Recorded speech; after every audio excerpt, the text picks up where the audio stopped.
La finale nationale des WorldSkills a eu lieu du 16 au 18 octobre dernier au Parc Chano de Marseille. Les 12 meilleurs frigoristes de leur région se sont affrontés afin de gagner leur place pour la compétition internationale. Les jeunes se sont retrouvés face à un programme dense, créé de toutes pièces par l'équipe de France Métier.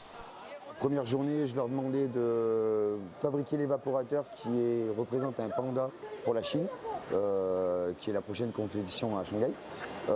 La partie électrique sera représentée pour la tour de Shanghai directement. Donc ils vont pouvoir passer tous les câbles électriques, les sondes, etc. pour vraiment représenter cette tour. À la fin, ils doivent nous brancher le groupe à condensation pour que le panda puisse givrer.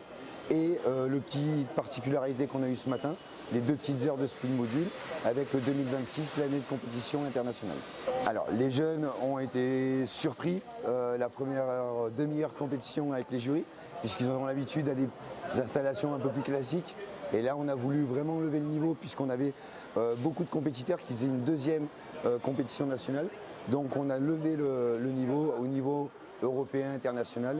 Et du coup, c'est vrai que ça a choqué un petit peu Mais par contre, on arrive sur une réalisation qui est relativement visuelle par rapport à avant.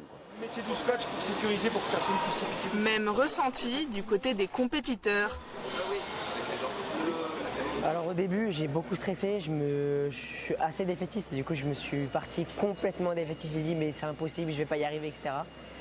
En fin de compte, j'ai fait du mieux que je pouvais. Mon coach m'a bien dit, il faut pas stresser, tu vas y arriver. Les entraînements, ok, c'était pas la même chose, mais ça se rapproche, c'est que du cintre, etc. Mais le problème, c'est qu'il dans le panda, il y a beaucoup de côtes. Mais la première impression, c'était vraiment stressé parce que je pensais ne pas y arriver, quoi. Et finalement, j'ai réussi, heureusement.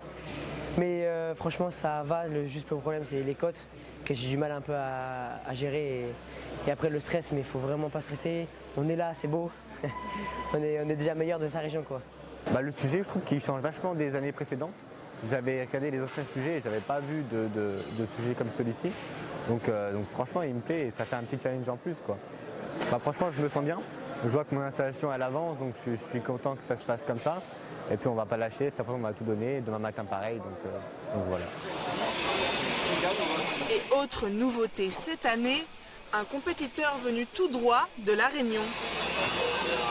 Alors moi je présente Ivan Waro. C'est un compétiteur qui est issu de BTS MS, donc maintenance des systèmes énergétiques et fluidiques. Donc toujours au lycée Albert Ramassamy, donc dans le nord de l'île de la Réunion. Et donc on s'est préparé pour cet événement. Il est très stressé, mais un peu comme tous les candidats, parce que le sujet est assez relevé, très relevé même. Donc ça demande, nous on est en sujet en jour J, donc on a découvert le sujet on va dire ce matin, et donc on travaille sur des compétences. Donc soit il sait faire, soit il sait pas faire, donc on a travaillé pour ça. Mais c'est vrai que le niveau est très élevé. Mais là vraiment au-delà de tout ça, c'est que les jeunes ils donnent le meilleur d'eux-mêmes. C'est un dépassement de soi avant tout personnel. Donc c'est sûr qu'il y a des concurrents, mais c'est avant tout, on va dire, c'est un travail, une compétition envers soi-même déjà au départ. Après 3 jours de compétition, le résultat est tombé. C'est Adam Portales qui remporte la médaille d'or, suivi de Robin Thomasson et Mathéo Camus. 3 médailles d'excellence ont été attribuées à Lucas Levavasseur, Rémi Réché et Nolan Conny.